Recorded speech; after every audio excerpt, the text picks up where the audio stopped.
Première épître de Paul aux Corinthiens, chapitre 1.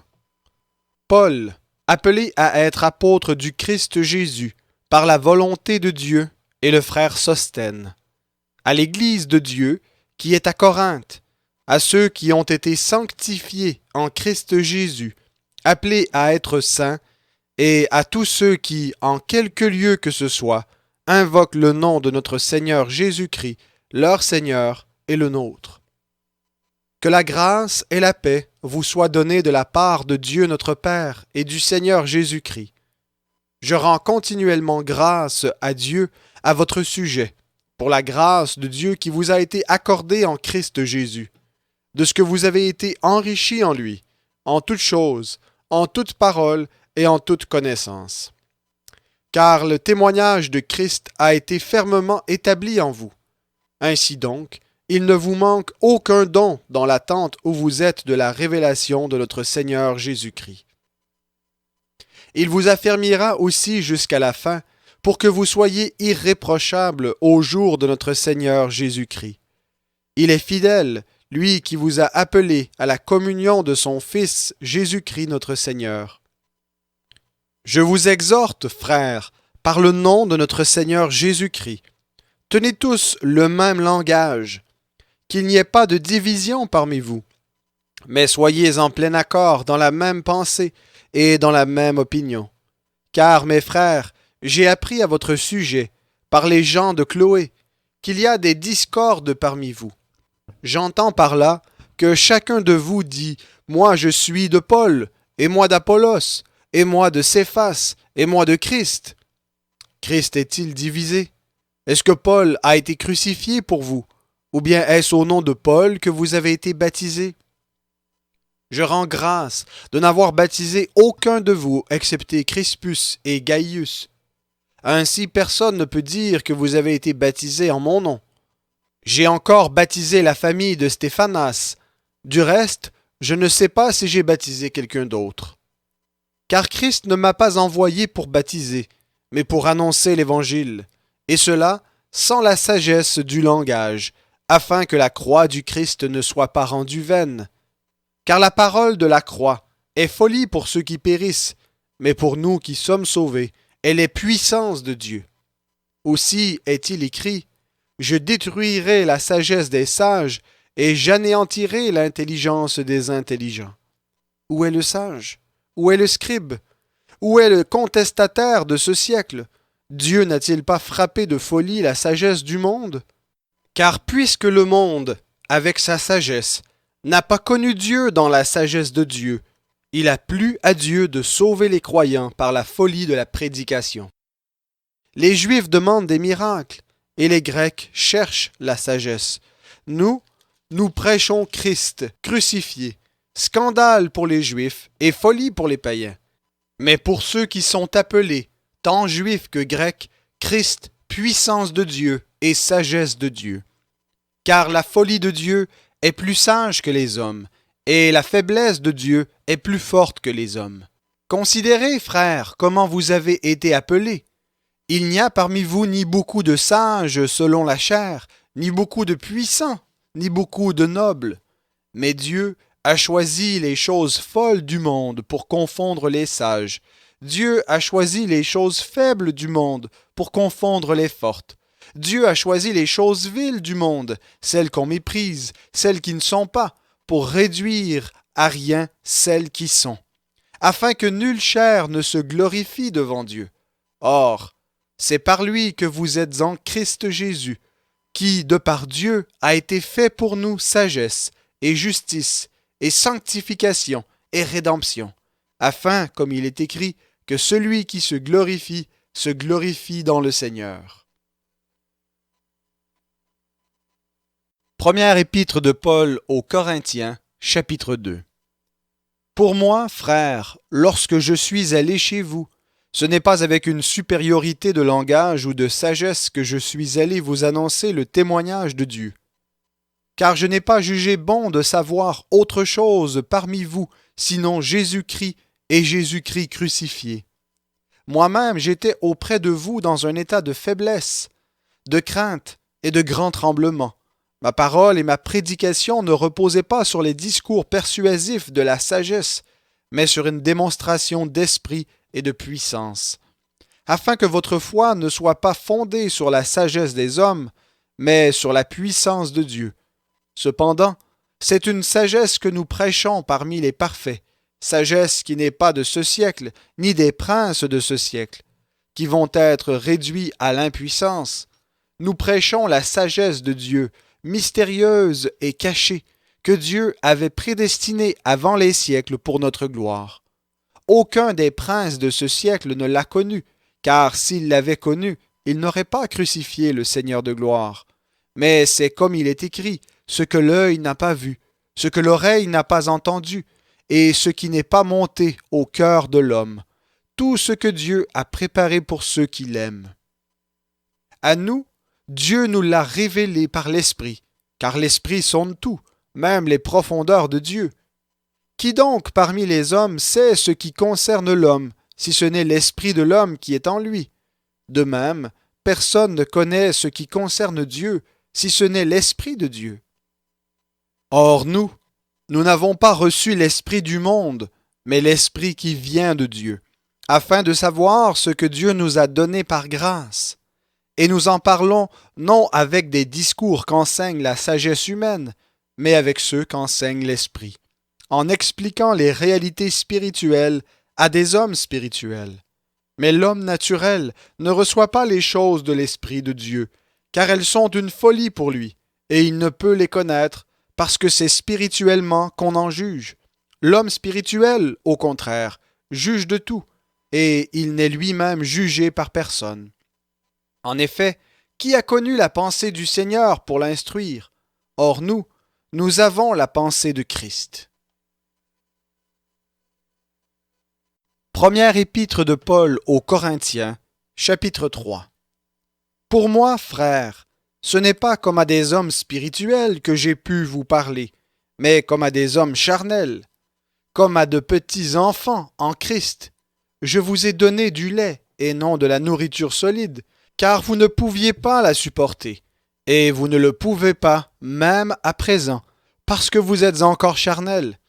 En effet, puisqu'il y a parmi vous de la jalousie et de la discorde, n'êtes-vous pas charnels, et ne marchez-vous pas d'une manière toute humaine?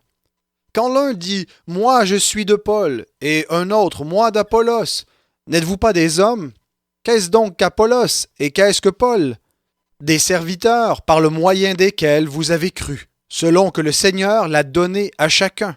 J'ai planté, Apollos a arrosé, mais Dieu a fait croître. Ainsi, ce n'est pas celui qui plante qui est quelque chose, ni celui qui arrose, mais Dieu qui fait croître. Celui qui plante et celui qui arrose ne font qu'un, et chacun recevra sa propre récompense selon son propre labeur. Car nous sommes ouvriers avec Dieu. Vous êtes le champ de Dieu, l'édifice de Dieu. Selon la grâce de Dieu qui m'a été donnée comme un sage architecte, j'ai posé le fondement et un autre bâtit dessus. Mais que chacun prenne garde à la manière dont il bâtit dessus, car personne ne peut poser un autre fondement que celui qui a été posé, savoir Jésus-Christ. Or, si quelqu'un bâtit sur ce fondement avec de l'or, de l'argent, des pierres précieuses, du bois, du foin, du chaume, l'œuvre de chacun sera manifestée. Car le jour la fera connaître parce qu'elle se révélera dans le feu, et le feu éprouvera de quelle nature est l'œuvre de chacun. Si l'œuvre bâtie par quelqu'un sur le fondement subsiste, il recevra une récompense. Si l'œuvre de quelqu'un est consumée, il en subira la perte. Pour lui, il sera sauvé, mais comme au travers du feu. Ne savez-vous pas que vous êtes le temple de Dieu et que l'Esprit de Dieu habite en vous?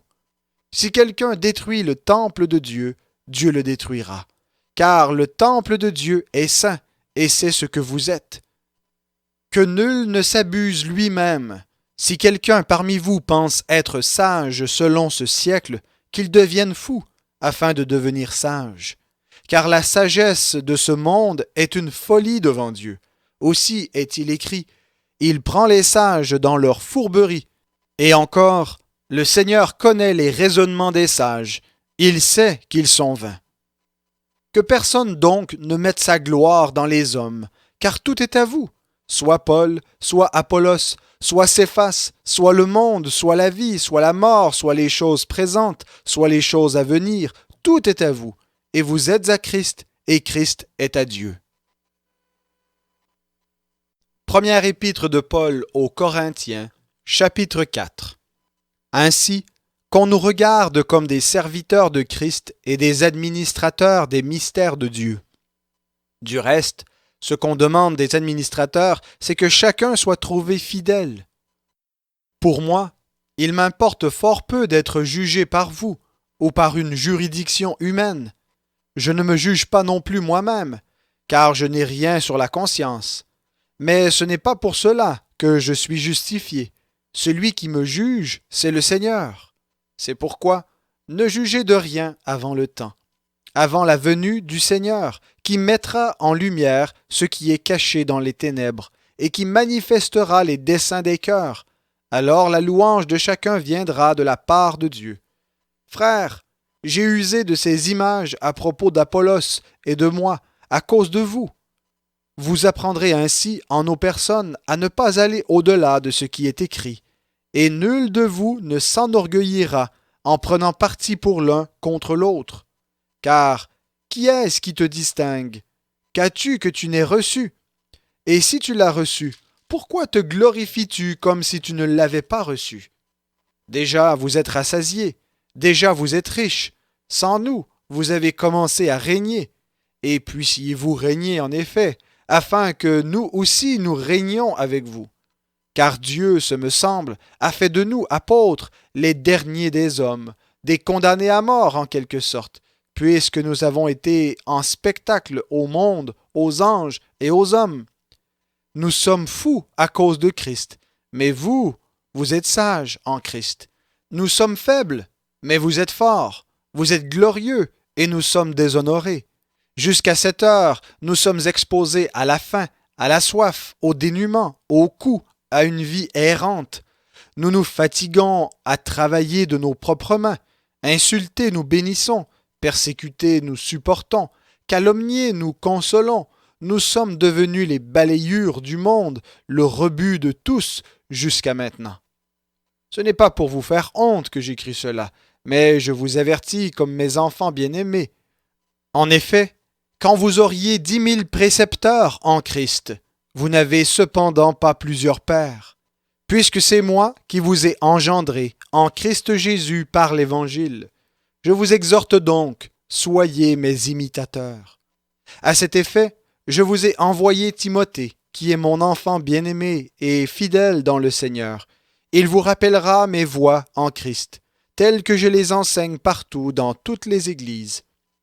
Quelques-uns se sont enorgueillis, comme si je ne devais pas aller chez vous, mais j'irai bientôt chez vous, si c'est la volonté du Seigneur, et je connaîtrai non les paroles, mais la puissance de ces orgueilleux, car le royaume de Dieu ne consiste pas en paroles, mais en puissance. Que voulez-vous, que j'aille chez vous avec un fouet, ou avec amour et dans un esprit de douceur?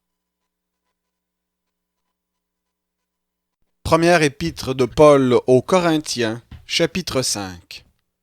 On entend parler constamment d'une inconduite parmi vous, et d'une inconduite telle qu'elle ne se rencontre pas même chez les païens.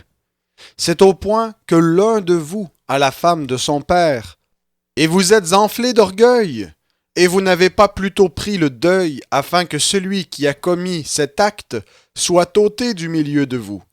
Pour moi, absent de corps mais présent d'esprit, j'ai déjà jugé comme si j'étais présent l'auteur d'une telle action. Car, au nom du Seigneur Jésus, vous et mon esprit, nous nous sommes assemblés avec la puissance de notre Seigneur Jésus, qu'un tel homme soit livré à Satan pour la destruction de la chair, afin que l'esprit soit sauvé au jour du Seigneur Jésus. Il n'est pas beau votre sujet de gloire. Ne savez-vous pas qu'un peu de levain fait lever toute la pâte? Purifiez-vous du vieux levain, afin que vous soyez une pâte nouvelle, puisque vous êtes sans levain, car Christ notre Pâque a été immolé. Célébrons donc la fête, non avec du vieux levain, ni avec un levain de perfidie et de méchanceté, mais avec les pains sans levain de la sincérité et de la vérité. Je vous ai écrit dans ma lettre de ne pas avoir de relation avec les débauchés. Ce n'est pas d'une manière absolue avec les débauchés de ce monde, ou avec les cupides et les accapareurs, ou avec les idolâtres. Autrement, vous devriez sortir du monde. Maintenant, ce que je vous ai écrit, c'est de ne pas avoir de relation avec quelqu'un qui, tout en se nommant frère, serait débauché, ou cupide, ou idolâtre, ou insulteur, ou ivrogne, ou accapareur, et même de ne pas manger avec un tel homme. Qu'ai-je, en effet, à juger ceux du dehors? N'est-ce pas de ceux du dedans que vous êtes juges? Ceux du dehors, Dieu les jugera. Expulsez le méchant du milieu de vous. Première épître de Paul aux Corinthiens, chapitre 6. Quelqu'un de vous, lorsqu'il a un différend avec un autre, ose-t-il plaider devant les infidèles et non devant les saints? Ne savez-vous pas que les saints jugeront le monde? Et si c'est par vous que le monde est jugé, seriez-vous indigne de juger les affaires de moindre importance? Ne savez-vous pas que nous jugerons les anges? Pourquoi pas, à plus forte raison, les affaires de cette vie? Quand donc vous avez des différends pour les affaires de cette vie, ce sont des gens dont l'Église ne fait aucun cas que vous établissez comme juges. Je le dis à votre honte. Ainsi, parmi vous, il n'y a pas un seul homme sage qui puisse prononcer un jugement entre ses frères. Mais un frère plaide contre un frère, et cela devant les non-croyants. Pour vous, c'est déjà une défaite que d'avoir des procès entre vous. Pourquoi ne souffrez-vous pas plutôt quelque injustice? Pourquoi ne vous laissez-vous pas plutôt dépouiller? Mais c'est vous qui pratiquez l'injustice et qui dépouillez les autres, et ce sont vos frères. Ne savez-vous pas que les injustes n'hériteront pas le royaume de Dieu? Ne vous y trompez pas, ni les débauchés, ni les idolâtres, ni les adultères, ni les dépravés, ni les homosexuels, ni les voleurs, ni les cupides, ni les ivrognes, ni les insulteurs, ni les accapareurs n'hériteront le royaume de Dieu. Et c'est là ce que vous étiez, quelques-uns d'entre vous. Mais vous avez été lavés, mais vous avez été sanctifiés, mais vous avez été justifiés au nom du Seigneur Jésus-Christ et par l'Esprit de notre Dieu. Tout m'est permis, mais tout n'est pas utile. Tout m'est permis, mais je ne me laisserai pas asservir par quoi que ce soit. Les aliments sont pour le ventre, et le ventre pour les aliments, et Dieu détruira l'un comme les autres. Mais le corps n'est pas pour l'inconduite. Il est pour le Seigneur, et le Seigneur pour le corps. Et Dieu, qui a ressuscité le Seigneur, nous ressuscitera aussi par sa puissance. Ne savez-vous pas que vos corps sont les membres de Christ? Prendrais-je donc les membres de Christ pour en faire les membres d'une prostituée? Certes non. Ne savez-vous pas que celui qui s'attache à la prostituée est un seul corps avec elle? Car, est-il dit, les deux deviendront une seule chair. Mais celui qui s'attache au Seigneur est avec lui un seul esprit. Fuyez l'inconduite. Quelque autre péché qu'un homme commette, ce péché est extérieur au corps. Mais celui qui se livre à l'inconduite pèche contre son propre corps. Ne savez-vous pas ceci? Votre corps est le temple du Saint-Esprit qui est en vous et que vous avez reçu de Dieu, et vous n'êtes pas à vous-même, car vous avez été rachetés à grand prix. Glorifiez donc Dieu dans votre corps et dans votre esprit qui appartiennent à Dieu. Première épître de Paul aux Corinthiens, chapitre 7. Passons à ce que vous m'avez écrit. Il est bon pour l'homme de ne pas toucher de femme. Toutefois, à cause des occasions d'inconduite, que chacun ait sa femme, et que chaque femme ait son mari. Que le mari rende à sa femme ce qu'il lui doit, et de même la femme à son mari. La femme n'a pas autorité sur son propre corps, mais c'est le mari, et pareillement, le mari n'a pas autorité sur son propre corps, mais c'est la femme. Ne vous privez pas l'un de l'autre, si ce n'est momentanément, d'un commun accord, afin d'avoir du temps pour la prière, puis retournez ensemble, de peur que Satan ne vous tente par votre incontinence. Je dis cela comme une concession, non comme un ordre. Je voudrais que tous les hommes soient comme moi, mais chacun tient de Dieu un don particulier, l'un d'une manière, l'autre d'une autre. À ceux qui ne sont pas mariés, et aux veuves, je dis qu'il leur est bon de rester comme moi. Mais s'ils manquent de continence, qu'ils se marient, car il vaut mieux se marier que de brûler. À ceux qui sont mariés, j'ordonne, non pas moi, mais le Seigneur, que la femme ne se sépare pas de son mari. Si elle est séparée, qu'elle demeure sans se marier, ou qu'elle se réconcilie avec son mari, et que le mari ne répudie pas sa femme. Aux autres, ce n'est pas le Seigneur, c'est moi qui dis, si un frère a une femme non croyante et qu'elle consente à habiter avec lui, qu'il ne la répudie pas. Et si une femme a un mari non croyant et qu'il consente à habiter avec elle, qu'elle ne répudie pas son mari. Car le mari non croyant est sanctifié par la femme, et la femme non croyante est sanctifiée par le frère. Autrement, vos enfants seraient impurs, tandis qu'en fait, ils sont saints. Si le non-croyant se sépare, qu'il se sépare. Le frère ou la sœur n'est pas lié en pareil cas. Dieu nous a appelés à vivre dans la paix. En effet, comment savoir, femme, si tu sauveras ton mari? Ou comment savoir, mari, si tu sauveras ta femme? Seulement que chacun marche selon la part que le Seigneur lui a faite, selon l'appel qu'il a reçu de Dieu. C'est ainsi que je l'ordonne dans toutes les églises. Quelqu'un a-t-il été appelé étant circoncis? Qu'il demeure circoncis. Quelqu'un a-t-il été appelé étant incirconcis? Qu'il ne se fasse pas circoncire. La circoncision n'est rien, et l'incirconcision n'est rien. Mais c'est l'observation des commandements de Dieu qui compte. Que chacun demeure dans l'état où il était lorsqu'il a été appelé. As-tu été appelé étant esclave? Ne t'en inquiète pas. Mais si tu peux devenir libre, profites-en plutôt. Car l'esclave qui a été appelé dans le Seigneur est un affranchi du Seigneur. De même, l'homme libre qui a été appelé est un esclave de Christ. Vous avez été rachetés à un grand prix. Ne devenez pas esclaves des hommes. Que chacun, frère, demeure devant Dieu dans l'état où il était lorsqu'il a été appelé. Pour ce qui est des vierges, je n'ai pas d'ordre du Seigneur, mais je donne un avis en homme que le Seigneur, dans sa miséricorde, a rendu fidèle. Voici donc ce que j'estime bon. À cause des calamités présentes, il est bon à un homme d'être ainsi. Es-tu lié à une femme? Ne cherche pas à rompre ce lien.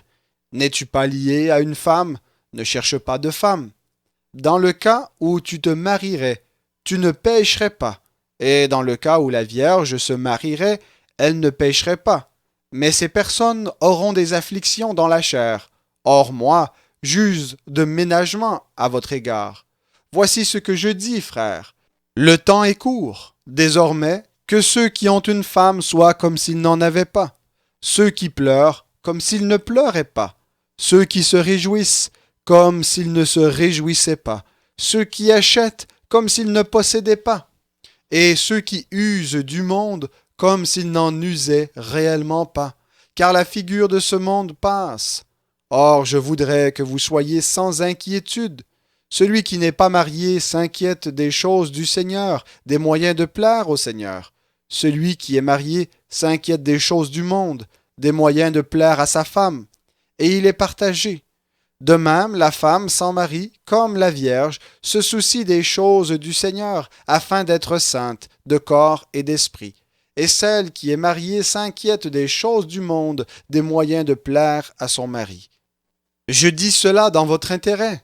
Ce n'est pas pour vous tendre un piège, c'est pour vous porter à ce qui est bienséant et propre à vous attacher au Seigneur sans tiraillement. Si quelqu'un estime déshonorant pour sa fille vierge de dépasser l'âge nubile et qu'ils doivent en être ainsi, qu'il fasse ce qu'il veut.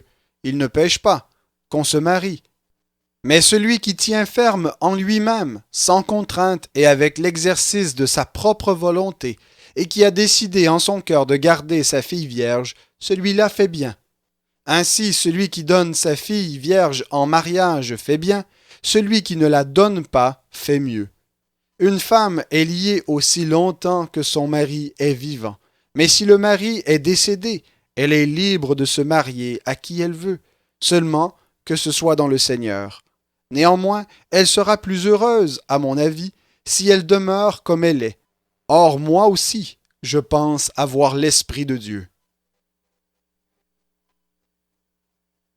Première épître de Paul aux Corinthiens, chapitre 8.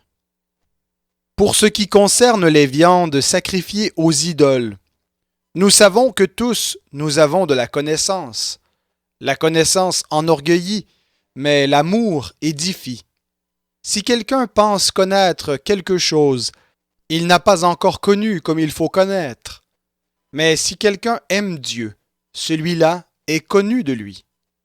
À propos donc de la consommation des viandes sacrifiées aux idoles, nous savons qu'il n'y a pas d'idole dans le monde et qu'il n'y a qu'un seul Dieu. Car quoi qu'il y ait ce qu'on appelle des dieux, soit dans le ciel, soit sur la terre, et de fait il y a beaucoup de dieux et beaucoup de seigneurs, néanmoins pour nous, il n'y a qu'un seul Dieu, le Père de qui viennent toutes choses, et pour qui nous sommes, et un seul Seigneur, Jésus-Christ, par qui sont toutes choses et par qui nous sommes. Mais tous n'ont pas cette connaissance. En effet, quelques-uns, retenus encore par l'habitude à l'égard de l'idole, mangent de ces viandes en tant que sacrifiées, et leur conscience, qui est faible, en est souillée. Ce n'est pas un aliment qui nous rapprochera de Dieu. Si nous n'en mangeons pas, nous n'avons rien de moins. Si nous en mangeons, nous n'avons rien de plus.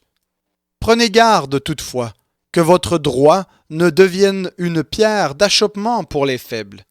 Car si quelqu'un te voit, toi qui as de la connaissance, assis à table dans un temple d'idoles, sa conscience, à lui qui est faible, ne le portera-t-elle pas à manger des viandes sacrifiées aux idoles? Et ainsi le faible périt par ta connaissance, le frère pour lequel Christ est mort. En mangeant de la sorte contre les frères et en heurtant leur conscience faible, vous péchez contre Christ. C'est pourquoi, si un aliment fait tomber mon frère, jamais plus je ne mangerai de viande afin de ne pas faire tomber mon frère. Première épître de Paul aux Corinthiens, chapitre 9. Ne suis-je pas libre? Ne suis-je pas apôtre? N'ai-je pas vu notre Seigneur? N'êtes-vous pas mon œuvre dans le Seigneur? Si pour d'autres je ne suis pas apôtre, je le suis au moins pour vous, car vous êtes le sceau de mon apostolat dans le Seigneur. C'est là ma défense contre ceux qui me font un procès. N'avons-nous pas le droit de manger et de boire? N'avons-nous pas le droit d'emmener avec nous une sœur qui soit notre femme, comme font les autres apôtres et les frères du Seigneur et Céphas? Ou bien, est-ce que moi seul et Barnabas, nous n'avons pas le droit de ne point travailler? Qui donc sert jamais dans une armée à ses propres frais? Qui plante une vigne et n'en mange pas le fruit? Qui fait paître un troupeau et ne se nourrit pas du lait du troupeau? Est-ce en homme que je parle ainsi? La loi aussi ne le dit-elle pas? Car il est écrit dans la loi de Moïse, « Tu n'emmuselleras pas le bœuf quand il foule le grain. » Dieu se met-il en peine des bœufs? Ou parle-t-il ainsi à cause de nous? Oui, c'est à cause de nous que cela fut écrit. Celui qui laboure doit labourer avec espérance, et celui qui foule le grain, fouler avec l'espérance d'y avoir part. Si nous avons semé pour vous les biens spirituels, est-ce excessif que nous moissonnions vos biens matériels? Si d'autres jouissent de ce droit sur vous, n'est-ce pas plutôt à nous d'en jouir? Mais nous n'avons pas usé de ce droit. Au contraire, nous supportons tout, afin de ne pas créer d'obstacle à l'évangile de Christ. Ne savez-vous pas que ceux qui remplissent les fonctions sacrées sont nourris par le temple? Que ceux qui servent à l'autel ont part à ce qui est offert sur l'autel? De même aussi, le Seigneur a établi comme règle que ceux qui annoncent l'Évangile vivent de l'Évangile. Pour moi, je n'ai usé d'aucun de ces droits, Et je n'écris pas ainsi pour qu'il me soit attribué, car j'aimerais mieux mourir. Personne ne m'enlèvera ce sujet de gloire. Évangéliser n'est pas pour moi un sujet de gloire, car la nécessité m'en est imposée. Malheur à moi si je n'évangélise pas. Si je le fais de bon gré, j'en ai la récompense, mais si je le fais malgré moi, c'est une charge qui m'est confiée. Quelle est donc ma récompense? C'est en évangélisant d'annoncer gratuitement l'Évangile, sans user du droit que l'Évangile me donne. Car bien que je sois libre à l'égard de tous, je me suis rendu le serviteur de tous afin de gagner le plus grand nombre. Avec les Juifs, j'ai été comme Juif afin de gagner les Juifs. Avec ceux qui sont sous la loi, comme sous la loi, et pourtant je ne suis pas moi-même sous la loi, afin de gagner ceux qui sont sous la loi. Avec ceux qui sont sans la loi, comme sans la loi, et pourtant je ne suis pas moi-même sans la loi de Dieu, mais sous la loi de Christ, afin de gagner ceux qui sont sans loi. J'ai été faible avec les faibles, afin de gagner les faibles. Je me suis fait tout à tous, afin d'en sauver de toute manière quelques-uns. Je fais tout à cause de l'Évangile, afin d'y avoir part. Ne savez-vous pas que ceux qui courent dans le stade courent tous, mais qu'un seul reçoit le prix? Courez de manière à l'obtenir. Tout lutteur s'impose toute espèce d'abstinence, eux pour recevoir une couronne corruptible, nous pour une couronne incorruptible. Moi donc, je cours, mais non pas à l'aventure, je donne des coups de poing, mais non pour battre l'air. Au contraire, je traite durement mon corps, je le tiens assujetti de peur, après avoir prêché aux autres, d'être moi-même disqualifié. Première épître de Paul aux Corinthiens, chapitre 10. Frères, je ne veux pas que vous l'ignoriez. Nos pères ont tous été sous la nuée. Ils ont tous passé au travers de la mer. Ils ont tous été baptisés en Moïse dans la nuée et dans la mer. Ils ont tous mangé le même aliment spirituel et ils ont tous bu le même breuvage spirituel, car ils buvaient à un rocher spirituel qui les suivait, et ce rocher était le Christ. Mais la plupart d'entre eux ne furent pas agréables à Dieu, puisqu'ils tombèrent morts dans le désert. Or, ce sont là des exemples pour nous, afin que nous n'ayons pas de mauvais désirs comme ils en ont eu. Ne devenez pas idolâtres, comme certains d'entre eux, selon qu'il est écrit, le peuple s'assit pour manger et pour boire, puis ils se levèrent pour se divertir. Ne nous livrons pas à l'inconduite comme certains d'entre eux s'y livrèrent, de sorte qu'il en tomba 23 000 en un seul jour. Ne tentons pas le Seigneur, comme le tentèrent certains d'entre eux, qui périrent par les serpents. Ne murmurez pas, comme murmurèrent certains d'entre eux, qui périrent par l'exterminateur. Cela leur est arrivé à titre d'exemple, et fut écrit pour nous avertir, nous pour qui la fin des siècles est arrivée. Ainsi donc, que celui qui pense être debout prenne garde de tomber. Aucune tentation ne vous est survenue qui n'ait été humaine. Dieu est fidèle et ne permettra pas que vous soyez tentés au-delà de vos forces. Mais avec la tentation, il donnera aussi le moyen d'en sortir pour que vous puissiez la supporter. C'est pourquoi, mes bien-aimés, fuyez l'idolâtrie. Je parle comme à des hommes intelligents. Jugez vous-même de ce que je dis. La coupe de bénédiction que nous bénissons, n'est-elle pas la communion au sang de Christ? Le pain que nous rompons, n'est-il pas la communion au corps de Christ? Puisqu'il y a un seul pain, nous qui sommes plusieurs, nous sommes un seul corps, car nous participons tous à un même pain. Voyez les Israélites selon la chair. Ceux qui mangent les victimes, ne sont-ils pas en communion avec l'autel? Que dis-je donc? Que la viande sacrifiée aux idoles est quelque chose, ou qu'une idole est quelque chose? Nullement. Mais ce qu'on sacrifie, on le sacrifie à des démons, et non à Dieu. Or, je ne veux pas que vous soyez en communion avec les démons. Vous ne pouvez boire la coupe du Seigneur et la coupe des démons. Vous ne pouvez avoir part à la table du Seigneur et à la table des démons. Voulons-nous provoquer la jalousie du Seigneur? Sommes-nous plus forts que lui? Tout est permis, mais tout n'est pas utile. Tout est permis, mais tout n'édifie pas. Que personne ne cherche son propre intérêt, mais celui d'autrui. Mangez de tout ce qui se vend au marché sans vous poser aucune question par motif de conscience, car la terre est au Seigneur et tout ce qu'elle renferme. Si un non-croyant vous invite et que vous vouliez y aller, mangez de tout ce qu'on vous présentera sans vous poser aucune question par motif de conscience. Mais si quelqu'un vous dit « Ceci a été offert en sacrifice », n'en mangez pas, à cause de celui qui vous a prévenu et à cause de la conscience. Je parle ici non de votre conscience, mais de celle de l'autre. Pourquoi en effet ma liberté serait-elle jugée par une conscience étrangère? Si je prends ma part avec action de grâce, pourquoi serais-je calomnié pour ce dont je rends grâce? Soit donc que vous mangiez, soit que vous buviez, et quoi que vous fassiez, faites tout pour la gloire de Dieu. Ne soyez une pierre d'achoppement ni pour les Grecs, ni pour les Juifs, ni pour l'Église de Dieu. Comme moi aussi je me rends agréable en tout et à tous, cherchant non mon avantage, mais celui du plus grand nombre, afin qu'ils soient sauvés. Première épître de Paul aux Corinthiens, chapitre 11. Soyez mes imitateurs, comme je le suis moi-même de Christ. Je vous loue de ce que vous vous souvenez de moi à tous égards, et de ce que vous retenez mes instructions telles que je vous les ai transmises.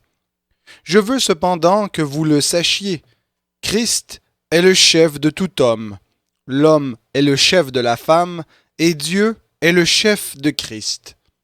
Tout homme qui prie ou qui prophétise la tête couverte déshonore son chef.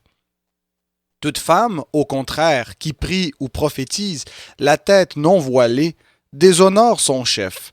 C'est comme si elle était rasée. Car si une femme n'est pas voilée, qu'elle se coupe aussi les cheveux.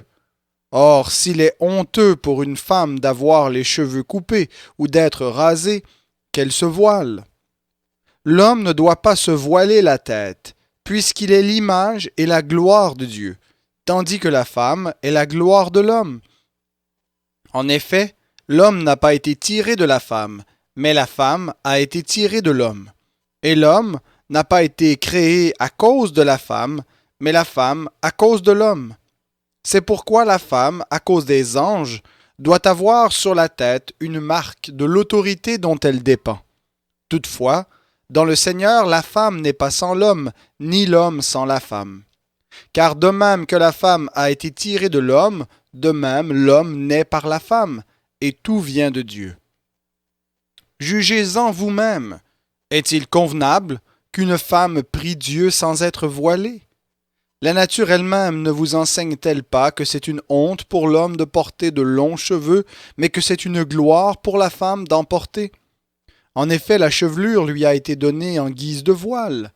Si quelqu'un se plaît à contester, nous n'avons pas cette coutume, ni les églises de Dieu. En faisant cette recommandation, ce que je ne loue pas, c'est que vous vous assemblez non pour devenir meilleur, mais pour devenir pire. Et d'abord, j'apprends que lorsque vous vous réunissez en assemblée, il y a parmi vous des divisions, et je le crois en partie. Il faut bien qu'il y ait aussi parmi vous des controverses, afin que ceux qui sont dignes d'approbation soient manifestés parmi vous. Donc, lorsque vous vous réunissez, ce n'est pas pour manger le repas du Seigneur, car en mangeant avant les autres, chacun prend son propre repas, et l'un a faim tandis que l'autre est ivre. N'avez-vous pas des maisons pour y manger et boire? Ou méprisez-vous l'Église de Dieu et couvrez-vous de confusion ceux qui n'ont rien? Que vous dirais-je, vous louerai-je? En cela, je ne vous loue pas. Car moi, j'ai reçu du Seigneur ce que je vous ai transmis. Le Seigneur Jésus, dans la nuit où il fut livré, prit du pain, et, après avoir rendu grâce, le rompit, et dit, « Ceci est mon corps qui est pour vous. Faites ceci en mémoire de moi. » De même, après avoir soupé, il prit la coupe, et dit, « Cette coupe est la nouvelle alliance en mon sang. Faites ceci en mémoire de moi, toutes les fois que vous en boirez. Car toutes les fois que vous mangez ce pain et que vous buvez cette coupe, vous annoncez la mort du Seigneur jusqu'à ce qu'il vienne. C'est pourquoi, celui qui mangera le pain et boira la coupe du Seigneur indignement sera coupable envers le corps et le sang du Seigneur. Que chacun donc s'examine soi-même, et qu'ainsi il mange du pain et boive de la coupe. Car celui qui mange et boit sans discerner le corps du Seigneur mange et boit un jugement contre lui-même. C'est pour cela qu'il y a parmi vous beaucoup de malades et d'infirmes, et qu'un assez grand nombre sont décédés. Si nous nous jugions nous-mêmes, nous ne serions pas jugés. Mais par ces jugements, le Seigneur nous corrige, afin que nous ne soyons pas condamnés avec le monde. Ainsi, mes frères, lorsque vous vous réunissez pour le repas, attendez-vous les uns les autres. Si quelqu'un a faim, qu'il mange chez lui, afin de ne pas vous réunir pour attirer un jugement sur vous. Je réglerai les autres questions quand je serai arrivé. Première épître de Paul aux Corinthiens, chapitre 12. Pour ce qui concerne les dons spirituels, je ne veux pas, frères, que vous soyez dans l'ignorance. Vous savez comment, quand vous étiez païens, vous étiez entraînés et dévoyés vers les idoles muettes. C'est pourquoi je vous le déclare, nul, s'il parle par l'Esprit de Dieu, ne dit « Jésus est anathème », et nul ne peut dire « Jésus est le Seigneur » si ce n'est par le Saint-Esprit. Il y a diversité de dons, mais le même Esprit, diversité de services, mais le même Seigneur, diversité d'opérations, mais le même Dieu qui opère tout en tous. Or, à chacun la manifestation de l'Esprit est donnée pour l'utilité commune.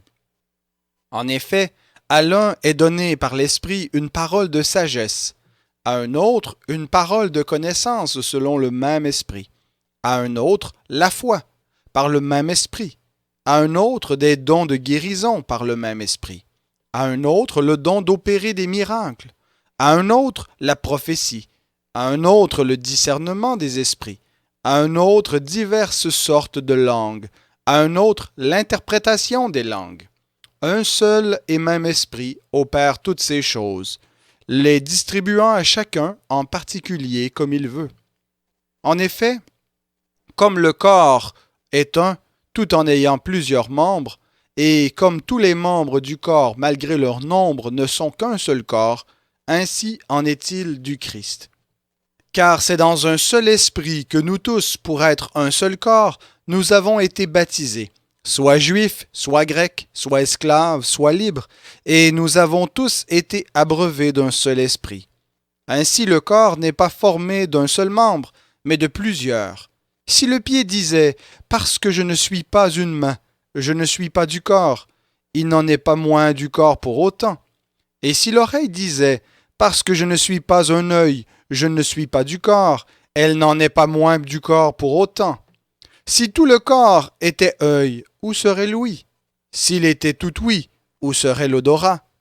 En fait, Dieu a placé chacun des membres dans le corps comme il a voulu. Si tous étaient un seul membre, où serait le corps? Maintenant donc, il y a plusieurs membres et un seul corps.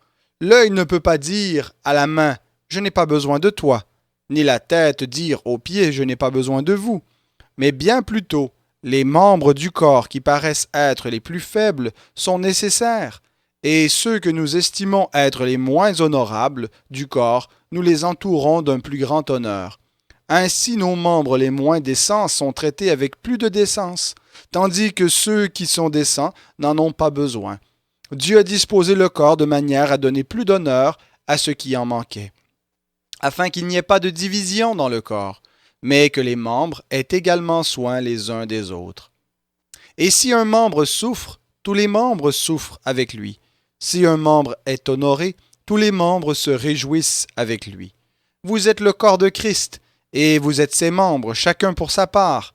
Et Dieu a établi dans l'Église, premièrement des apôtres, deuxièmement des prophètes, troisièmement des docteurs, ensuite il y a le don des miracles, puis le don de guérir, de secourir, de gouverner, de parler diverses sortes de langues. Tous sont-ils apôtres? Tous sont-ils prophètes? Tous sont-ils docteurs? Tous font-ils des miracles? Tous ont-ils des dons de guérison? Tous parlent-ils en langue? Tous interprètent-ils? Aspirez aux dons les meilleurs, et je vais encore vous montrer une voie par excellence. Première épître de Paul aux Corinthiens, chapitre 13.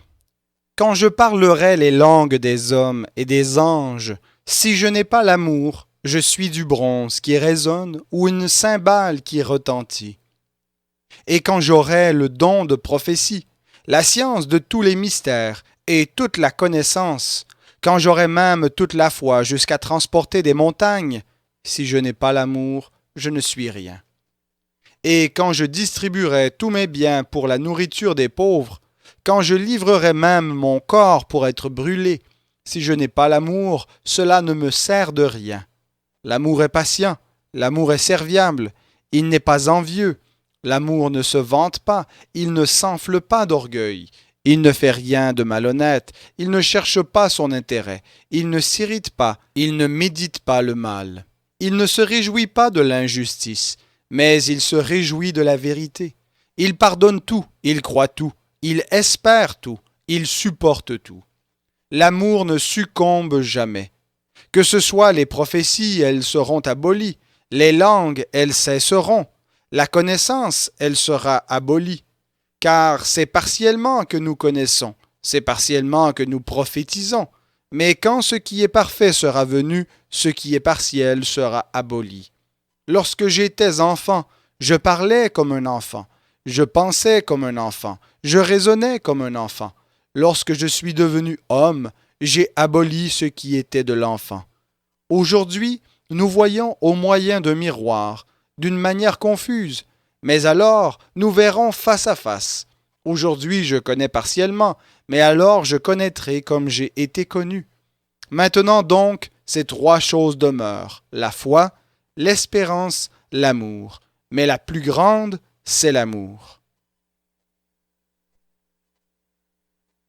Première épître de Paul aux Corinthiens, chapitre 14. Recherchez l'amour, aspirez aussi aux dons spirituels, mais surtout à celui de prophétie. En effet, celui qui parle en langue ne parle pas aux hommes, mais à Dieu, car personne ne le comprend.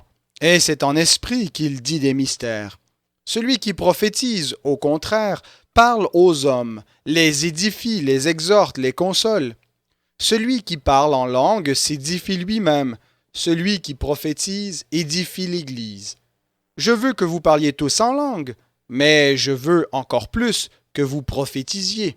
Celui qui prophétise est plus grand que celui qui parle en langue, à moins que ce dernier n'interprète pour que l'Église en reçoive édification.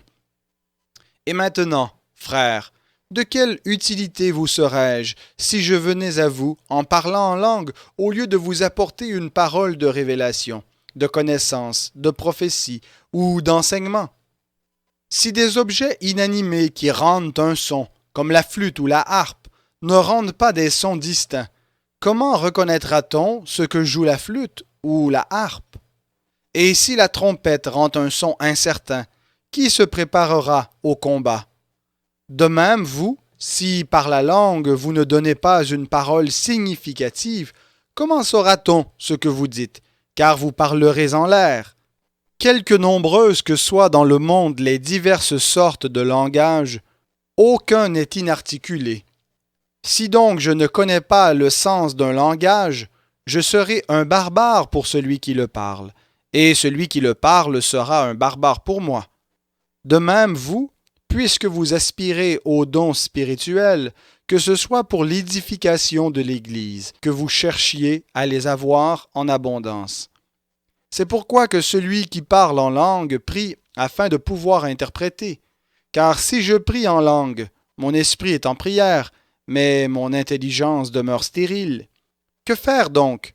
Je prierai par l'esprit, mais je prierai aussi avec l'intelligence. Je chanterai par l'esprit, mais je chanterai aussi avec l'intelligence. Autrement, si tu rends grâce par l'esprit, comment celui qui est assis parmi les simples auditeurs répondra-t-il Amen à ton action de grâce, puisqu'il ne sait pas ce que tu dis? Tu rends, il est vrai, d'excellentes actions de grâce, mais l'autre n'est pas édifié. Je rends grâce à Dieu de ce que je parle en langue plus que vous tous. Mais dans l'Église, Je préfère dire 5 paroles avec mon intelligence afin d'instruire les autres plutôt que 10 000 paroles en langue. Frères, ne soyez pas des enfants au point de vue du jugement, mais pour le mal soyez de petits enfants, et pour le jugement soyez des hommes faits. Il est écrit dans la loi, c'est par des hommes d'une autre langue et par des lèvres d'étrangers que je parlerai à ce peuple, et ils ne m'écouteront pas même ainsi, dit le Seigneur. Par conséquent, les langues sont un signe non pour les croyants, mais pour les non-croyants. La prophétie, au contraire, est un signe non pour les non-croyants, mais pour les croyants. Si donc l'Église entière se rassemble, que tous parlent en langue, et qu'ils surviennent de simples auditeurs ou des non-croyants, ne diront-ils pas que vous êtes fous? Mais si tous prophétisent et qu'il survienne quelques non-croyants ou un simple auditeur, il est convaincu par tous, il est jugé par tous, les secrets de son cœur sont dévoilés. Alors, tombant sur la face, il adorera Dieu et publiera que Dieu est réellement au milieu de vous. Que faire donc, frères, lorsque vous vous assemblez? Chacun a-t-il un cantique, une instruction, une révélation, une langue, une interprétation? Que tout se fasse pour l'édification. Si l'un parle en langue, tout au plus 2 ou 3, et encore chacun à son tour, qu'il y en ait un aussi qui interprète. S'il n'y a pas d'interprète, qu'on se taise dans l'Église, qu'on parle à soi-même et à Dieu. Pour les prophètes, que 2 ou 3 parlent et que les autres jugent. Un autre assistant a-t-il une révélation? Que le premier se taise. Car vous pouvez tous prophétiser successivement, afin que tous soient instruits et que tous soient exhortés. Les esprits des prophètes sont soumis aux prophètes, car Dieu n'est pas un Dieu de désordre, mais de paix. Comme dans toutes les églises des saints, que les femmes se taisent dans les assemblées, car il ne leur est pas permis d'y parler, mais qu'elles soient soumises, comme le dit aussi la loi. Si elles veulent s'instruire sur quelque point, qu'elles interrogent leur propre mari à la maison, car il est malséant à une femme de parler dans l'Église. Est-ce de chez vous que la parole de Dieu est sortie, ou est-ce à vous seul qu'elle est parvenue? Si quelqu'un croit être prophète ou inspiré, qu'il reconnaisse que ce que je vous écris est un commandement du Seigneur, et si quelqu'un l'ignore, c'est qu'il est ignoré de Dieu. Ainsi donc, frères, aspirez à prophétiser, et n'empêchez pas de parler en langue, mais que tout se fasse avec bienséance et avec ordre. Première épître de Paul aux Corinthiens, chapitre 15. Je vous rappelle, frères, l'évangile que je vous ai annoncé, que vous avez reçu, dans lequel vous demeurez ferme, et par lequel aussi vous êtes sauvés, si vous le retenez dans les termes où je vous l'ai annoncé. Autrement, vous auriez cru en vain.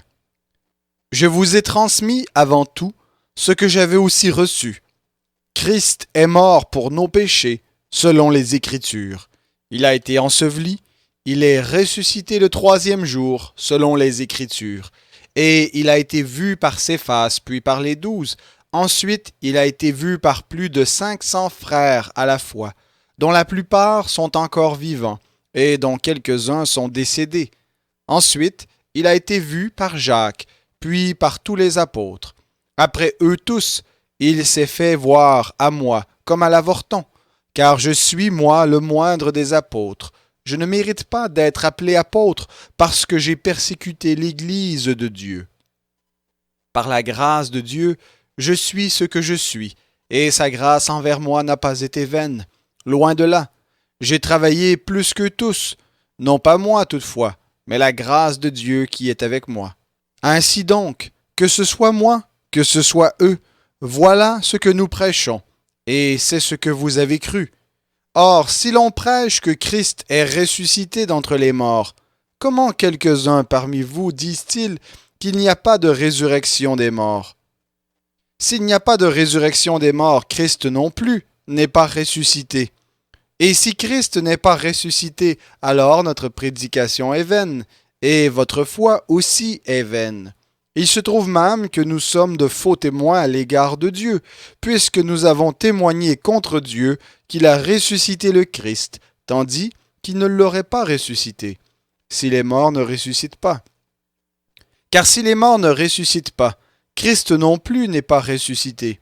Et si Christ n'est pas ressuscité, votre foi est vaine, vous êtes encore dans vos péchés, et ceux qui sont morts en Christ sont perdus. Si c'est dans cette vie seulement que nous espérons en Christ, nous sommes les plus malheureux de tous les hommes. Mais maintenant, Christ est ressuscité d'entre les morts. Il est les prémices de ceux qui sont décédés. Car puisque la mort est venue par un homme, c'est aussi par un homme qu'est venue la résurrection des morts. Et comme tous meurent en Adam, de même aussi tous revivront en Christ. Mais chacun en son rang. Christ comme prémisse, puis ceux qui appartiennent au Christ lors de son avènement. Ensuite viendra la fin, quand il remettra le royaume à celui qui est Dieu et Père, après avoir aboli toute principauté, tout pouvoir et toute puissance. Car il faut qu'il règne jusqu'à ce qu'il ait mis tous ses ennemis sous ses pieds. Le dernier ennemi qui sera détruit, c'est la mort. Dieu, en effet, a tout mis sous ses pieds, mais lorsqu'il dit que tout lui a été soumis, il est évident que celui qui lui a soumis toutes choses est excepté. Et lorsque toutes choses lui seront soumises, alors le Fils lui-même sera soumis à celui qui lui a soumis toutes choses, afin que Dieu soit tout en tous. Autrement, que feraient ceux qui se font baptiser pour les morts si les morts ne ressuscitent absolument pas? Pourquoi se font-ils baptiser pour eux? Et nous, pourquoi sommes-nous à toute heure en péril? Chaque jour je suis exposé à la mort. Je l'atteste, frères, par la gloire dont vous êtes pour moi le sujet en Christ Jésus notre Seigneur. Si c'est dans des vues humaines que j'ai combattu contre les bêtes à Éphèse, quel avantage m'en revient-il? Si les morts ne ressuscitent pas, mangeons et buvons, car demain nous mourrons. Ne vous y trompez pas, les mauvaises compagnies corrompent les bonnes mœurs. Ressaisissez-vous, comme de justes, et ne péchez pas. Car quelques-uns n'ont pas la connaissance de Dieu. Je le dis à votre honte. Mais quelqu'un dira, comment les morts ressuscitent-ils, et avec quel corps reviennent-ils? Insensé, ce que tu sèmes ne reprend pas vie s'il ne meurt, et ce que tu sèmes, ce n'est pas le corps à venir, c'est un simple grain de blé peut-être, ou quelque autre semence. Puis Dieu lui donne un corps comme il le veut. Et à chaque semence, il donne un corps qui lui est propre. Toute chair n'est pas la même chair, mais autre est celle des hommes, autre la chair des animaux, autre la chair des oiseaux, autre celle des poissons. Il y a aussi des corps célestes et des corps terrestres, mais autre est l'éclat des corps célestes, autre celui des corps terrestres. Autre est l'éclat du soleil, autre l'éclat de la lune, et autre l'éclat des étoiles. Même une étoile diffère en éclat d'une autre étoile. Ainsi en est-il de la résurrection des morts. Semé corruptible, on ressuscite incorruptible. Semé méprisable, on ressuscite glorieux. Semé plein de faiblesse, on ressuscite plein de force. Semé corps naturel, on ressuscite corps spirituel. Il y a un corps naturel, il y a aussi un corps spirituel. C'est pourquoi il est écrit « Le premier homme, Adam, devint un être vivant. Le dernier Adam est devenu un esprit vivifiant. Le spirituel n'est pas le premier, c'est ce qui est naturel. Ce qui est spirituel vient ensuite. Le premier homme tiré de la terre est terrestre. Le deuxième homme vient du ciel. Tel est le terrestre, tels sont aussi les terrestres. Et tel est le céleste, tels sont aussi les célestes. Et de même que nous avons porté l'image du terrestre, nous porterons aussi l'image du céleste. Ce que je dis, frères, c'est que la chair et le sang ne peuvent hériter le royaume de Dieu, et que la corruption n'hérite pas l'incorruptibilité. Voici, je vous dis un mystère, nous ne mourrons pas tous, mais tous nous serons changés, en un instant, en un clin d'œil, à la dernière trompette, car elle sonnera et les morts ressusciteront incorruptibles, et nous serons changés. Il faut en effet que ce corps corruptible revête l'incorruptibilité, et que ce corps mortel revête l'immortalité. Lorsque ce corps corruptible aura revêtu l'incorruptibilité, et que ce corps mortel aura revêtu l'immortalité, alors s'accomplira la parole qui est écrite. La mort a été engloutie dans la victoire. Ô mort, où est ta victoire? Ô mort, où est ton aiguillon? L'aiguillon de la mort, c'est le péché, et la puissance du péché, c'est la loi. Mais grâce soit rendue à Dieu, qui nous donne la victoire par notre Seigneur Jésus-Christ. Ainsi, mes frères bien-aimés, soyez fermes, inébranlables, progressez toujours dans l'œuvre du Seigneur, sachant que votre travail n'est pas vain dans le Seigneur. Première épître de Paul aux Corinthiens, chapitre 16. Pour la collecte en faveur des saints, agissez vous aussi comme je l'ai ordonné aux églises de la Galatie. Que chacun de vous, le premier jour de la semaine, mette à part chez lui ce qu'il pourra, selon ses moyens, afin qu'on n'attende pas mon arrivée pour faire les collectes. Et quand je serai venu, j'enverrai avec des lettres ceux que vous aurez approuvés pour porter vos dons à Jérusalem. S'il vaut la peine que j'y aille moi-même, ils feront le voyage avec moi. J'irai chez vous quand j'aurai traversé la Macédoine, car je traverserai la Macédoine. Peut-être séjournerai-je auprès de vous, ou même y passerai-je l'hiver, afin que vous me fassiez conduire là où je me rendrai. Je ne veux pas cette fois vous voir en passant, mais j'espère demeurer quelque temps auprès de vous, si le Seigneur le permet. Je resterai néanmoins à Éphèse jusqu'à la Pentecôte, car une porte s'est ouverte toute grande à mon activité, et les adversaires sont nombreux. Si Timothée arrive, faites en sorte qu'il soit sans crainte parmi vous, car il travaille comme moi à l'œuvre du Seigneur. Que personne donc ne le méprise. Faites-le reconduire en paix, afin qu'il vienne vers moi, car je l'attends avec les frères. Quant au frère Apollos, je l'ai beaucoup exhorté à se rendre chez vous avec les frères, mais ce n'était décidément pas sa volonté de le faire maintenant. Il partira quand il en aura l'occasion. Veillez, demeurez fermes dans la foi, soyez des hommes, fortifiez-vous. Que parmi vous, tout se fasse avec amour. Je vous fais encore une recommandation, frères. Vous savez que la famille de Stéphanas est les prémices de l'Achaïe, et qu'elle s'est mise au service des saints. Soumettez-vous aussi à de tels hommes, ainsi qu'à tous ceux qui prennent part à l'œuvre et qui travaillent. Je me réjouis de la présence de Stéphanas, de Fortunatus et d'Achaïcus. Ils ont suppléé à votre absence, car ils ont tranquillisé mon esprit et le vôtre.